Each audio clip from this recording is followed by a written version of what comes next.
Johnny here for Johnny's Car Care and Reviews. So today what I'm going to be covering is the Bronco news and what's the real deal behind the details. So there's a lot of talk on the internet and some of it's good, some of it's bad, some of it's inaccurate, and some of it's very accurate. So today what we're going to be talking about is production build dates. Some of what we would read or hear on the internet, especially YouTube, you'd think, oh man, there's gonna be Broncos built in April. Yes, and also no. And that's why I wanna cover the real deal behind the details, because a lot hasn't changed, but there definitely is some stuff that we need to pay attention to and we need to look out for. So let's jump right in, let's put the pedal to the metal and let's get rolling. So jumping right in, first of all, I just want to point out that the big news, yes, is that people are getting assigned VIN numbers. This is happening in April, and the assignment of VIN numbers is happening earlier. That is real news, but the details behind that news aren't quite what some people are expecting.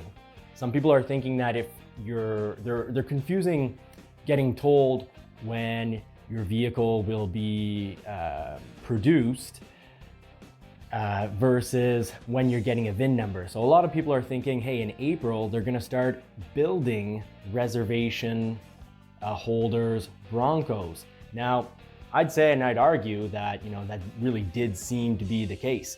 But when you look a little closer into the news and you dig and you go into the details, I'd say that things are still similar to what I've said in previous videos. April, they're building Broncos. Yes, they're doing the touring Broncos. Secondly, May is going to be building a whole lot of Broncos for actual dealers to do demonstrations with, road tests, Broncos that we can really touch, drive, demo Broncos, we'll call them. But during the month of, as early as the month of May, but probably for the most part, still June, is when reservation holders are going to be having their Broncos built. Now, I've got a few slides that are going to be coming up that will actually show that, because the original news coming out was that people would very soon get an email, not just with their VIN number, which is really going to be what's going on, but also with a production date. I've never seen that at Ford, that the day a vehicle order gets its VIN number, it also gets an ETA, an estimated time of arrival at dealership. So this really made me question a whole lot, and that's when I started to do some digging, and that's when I found that, hey, no, it's not, your first email almost certainly will not have an ETA on it. So I hate to disappoint people out there.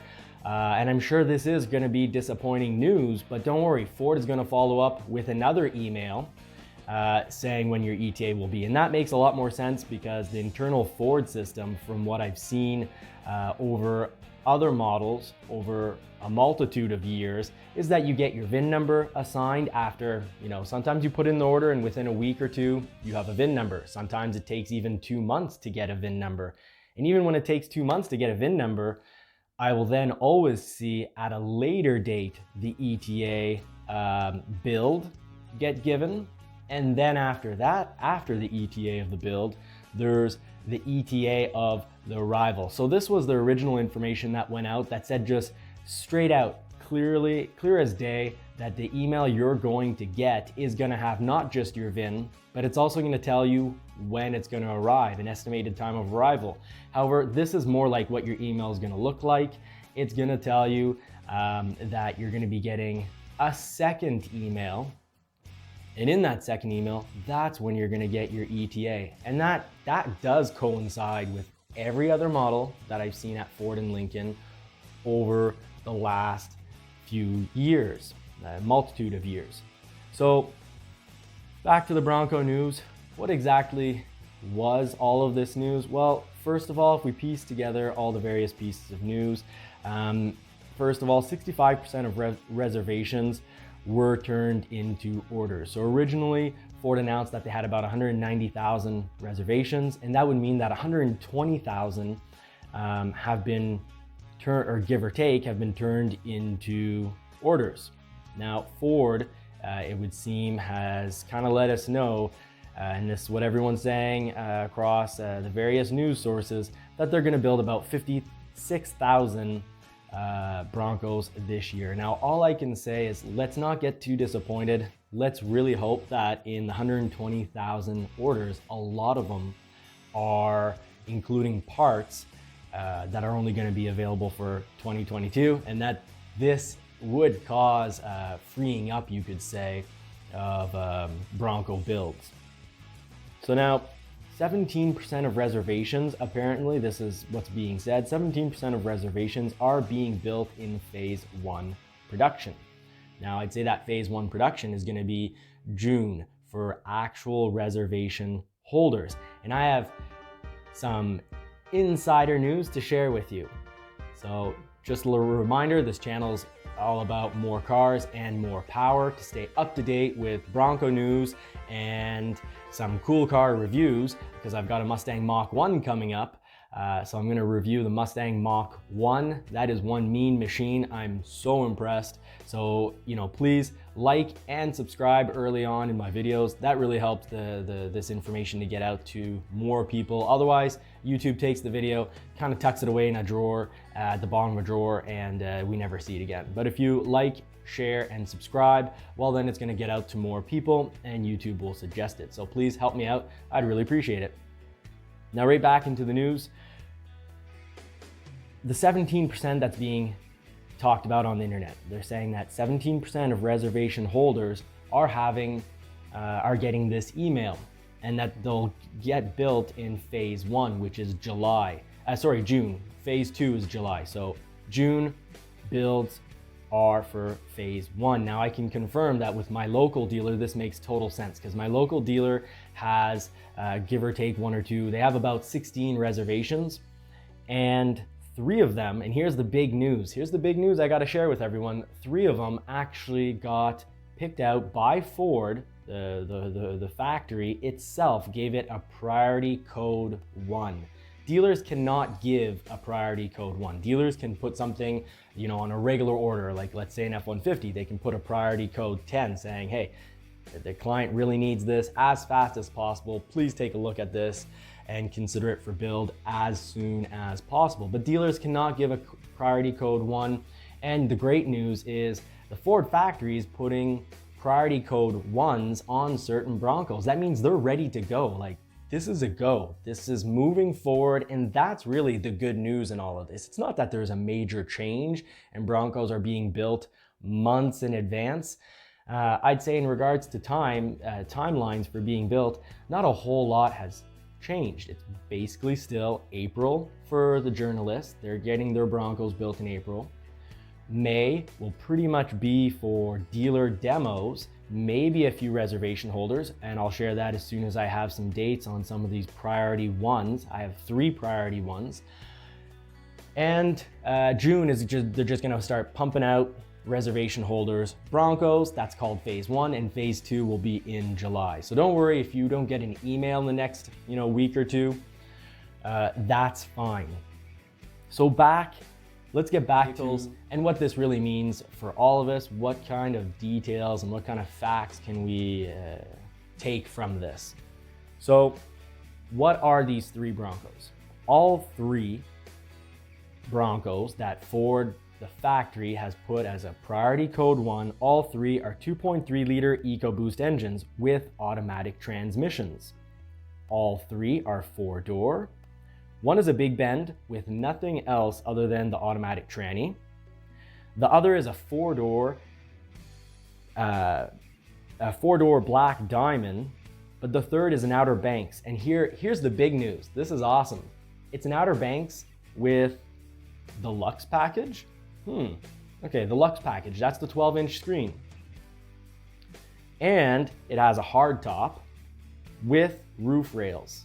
So it has a hard top molded in color. So, the colors through the top. So if you scratch it, well, it's gray before you scratch it, it's still gray after the scratch. That's pretty cool. But it's gray. We're not talking about the black top, but we are talking about a hard top with roof rails and Lux package 2.3 liter EcoBoost. So what's going on? Well, like I said a short while ago, I made a video and I said, hey, the first demo that's being sent to my my local dealership is a Wild Track. Hey, that's a 2.7 liter that has all the parts of the Sasquatch. This got a few, you could say, naughty list items on it. So, what's the details behind the news? What's the real deal? Well, here's the real deal. Let me tell you. The real deal is that, I still think taking one option from the naughty list does not put us on Santa's not bad list. It doesn't mean you're not getting a Bronco for Christmas. And that's, I think, a lot of what the internet has been telling you. The internet has been telling you, like, here's your list of 7 deadly sins, or I'd rather call them, Santa's naughty list. And then if you check off too many of Santa's naughty list, no Bronco for Christmas, too bad for you. You'll just have to wait, a crazy length of time to get your Bronco. Well, I did mention in a previous video that, with all these reservations that Ford got, that they'd have the time and the desire to readjust and make plans to deal with the demand shown for certain options and models versus what they had originally anticipated. I talked about this when I mentioned the show Bronco that my dealership's going to be getting. So let's put this together. We've got a priority 1 out of the 16 or so reservations that my dealership has. 3 of them have been put priority 1, meaning Ford's going to build them. Everything's a go. It's looking a-okay. So it's got the Lux package and it's got, a hard top with roof rails. And I thought the roof rails, were something that could slow things down. And I definitely thought the Lux package would slow things down. The Lux package is on the naughty list. But Ford has had time to adjust. And I've got other things behind the news that aren't being talked about that I'm going to mention right now that I think acts as proof that Ford's working really hard. They're doing a great job at adjusting what you could say is what they had originally anticipated. So they originally anticipated, well, so many 2-doors will need to be built, so many manual transmissions will need to be built, this percentage will want the big 12-inch screen and leather. So they anticipated that. Then there was reality so anticipation versus reality. The reality is that those reservations came in and Ford was like, whoa, okay, crazy stuff's going on. We never thought we'd have this much demand for manuals. We never thought we'd have this much demand for 2-doors. And oh wow, people want the 2.7 liter. It's crazy. And then they had way more demand for Sasquatch package. But this is what's going on at Ford right now. Ford had a crazy promotion on any F-150 that was both a sport and a sport model. So either a Sport 302 XLT or a 502 Sport Lariat with a 2.7 liter. So it had to have both the Sport, a high trim Sport from XLT or Lariat, and the 2.7 liter. And the deal was just too good. The residual was fantastic for leases, and Ford was taking $1,500 off those models. So with the $1,500 credit or rebate, if you prefer to call it, and the residuals that were going on for leases, this made it a crazy good price. You couldn't say no to this deal. So what happened? Well, dealers ordered a ton of them. Dealers were like, hey, I'm allowed to have 15 F-150s next month or in 2 months. Their future planning. Send them to me pretty much all as sport model 2.7 liters. Now, Ford took that deal away just recently. In early April, Ford was like, hey, that's over. No point in ordering a 2.7 liter Sport in either XLT or Lariat because we're taking away the 15%. So the deal is more what you could say it's good, but then people start to say, hey, well, where's the advantage between that 5.5-foot box Super Crew 2.7 liter Sport and just a 6.5-foot box Sport model? Oh, they compare the two prices and they go, oh, well, heck, I'll take the 6.5-foot box and have more space for my 4-wheeler. So what's going on is dealerships are now ordering, 6.5-foot boxes with either a V8 5-liter, a power boost, or an EcoBoost. So that means not the 2.7 liter. Well, what's the result? Well, the 2.7 liter gets freed up for Broncos.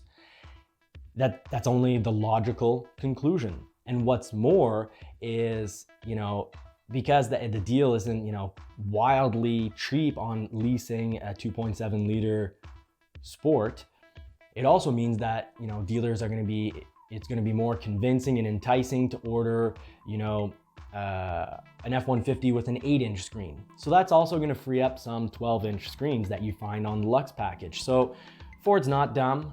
They've been doing this for over 100 years. Ford is, I'm convinced, finding ways to free up 2.7 liters that they need for the Bronco, and they're finding ways to free up some of those 12-inch screens so that they can build Lux package Broncos. So that's the details behind the news, or what I'm calling the real deal. So that's the real deal behind the news. It's all good news, but the news mostly has been focusing on the fact, and people have been trying to present it as, hey, they're making this big deal out of people getting emails with VIN numbers, as if that was the big news and that people would be getting their Broncos months earlier. No, people aren't going to be getting their Broncos months earlier. Things are just on schedule. Things are going well. And reservations are going to start getting built. You see it right here in June. And this is what I said. This is what I've been saying in my last videos. So I've given you the real deal on the VIN numbers and the VIN number news. Now let me give you the real deal on Bronco stores. So, today, in not much time at all, you're gonna see a video come out. I'm gonna be covering the news on Bronco stores. So please like and subscribe in order to ensure that you do get the Bronco news in regards to Bronco stores, because I'm gonna be putting out the real deal behind the Bronco stores. And what's more, I've saved this to the end, but I've been holding out on the push bar. And it's not a pull bar, it's a push bar. It's for pushing things out of the way. So that push bar, as I like to call it, the push bar is no longer going to be covering the Bronco sign. It's the only reason I didn't put it on my order, and I did not want the Bronco lettering being blocked by the push bar. But Ford's corrected this. You will be able to change your order if you have not been assigned a VIN number. So here's a little bit of more news, details behind the news. Here's the real deal. If you haven't been assigned a VIN number, it's not all bad news, because that means you can still change your order. If you do have a VIN number, forget about it. If you go to change your order, bad things will happen. It's like almost like, it's like ordering a whole new Bronco all over, and it's gonna mess up your order. So once you have a VIN number, don't change anything. If you do not have a VIN number, great news, you can do what I did this week. So here's the proof that this works. I tried it out. My Bronco was a 2-door, and the wifey, she asked me, she said, what do you love? What do you think you're gonna love the most about having the Bronco? And I'm like, hey, taking the top off. She's like, hey, when you're going to work, can you easily take that hard top off? And I said, well, yeah, the front section. She said, well, your Mustang convertible, don't you like having the top completely off? And I said, yeah. And I think she was working on this because she really likes the massive look of the 4-door anyways. So the consequence is that, she was like, there's no way when we go visit someone like your parents that are an hour away up in the hills that we're gonna take off the entire roof. And she said, she asked me, if it starts to pour, how fast can you get the roof back on? And I said, well, part of the roof's gonna be at home in the garage. And she kind of chuckled and she said, that does not work. So yeah, not much choice there. So this is how the push bar was originally gonna be put on. It was gonna block the lettering. And in the next photo, you'll just see how they've corrected it. And that was at a dealership, so it does show that Ford has corrected this. So back to this changing. Here's the proof that you can change your order if you haven't been assigned a VIN number, and it won't change your place in line. It's not going to kick you to the back of the line if you have not been given a VIN number. So I'm in at my local dealership, and looking right at the computer as it gets done, I changed my order to a Badlands 4-door with soft top. Why? Well, I can just quickly pull back the soft top. I prefer the look of the hard top, but the soft top is going to be really practical for opening up the roof, getting some sun. I think that's going to be really cool and a huge plus for us, because we also don't want to get poured on. When I say we, I mean, it's mostly my partner, the wifey, because with Mustang, if it's like 10 degrees, over 12 degrees Celsius, I take the top down and I crank the heat up. She's not a fan of that, and she certainly does not in 70-degree Fahrenheit weather like getting caught in a downpour. She says pull over, close the roof. I just figure drive faster and the rain won't get in. But anyways, changed my Bronco order, no bad effect. I'm still in the same place in line. And now that we have the news about the push bar, well, guess what? Monday, I've got to go in and add the push bar because I want that. That's cool. I want it pushing stuff out of the way when I am off-road. And I think it'll just look cool when I add a winch. So there's all your Bronco news in regards to production numbers and build dates and VINs. Now, subscribe, because very soon you don't want to miss out the news that I'm going to be sharing in regards to Bronco stores, because there's some good, there's some bad, and there's some ugly, I think, in my opinion, behind those Bronco stores. So I want to share that with you. So like, subscribe, and see you soon.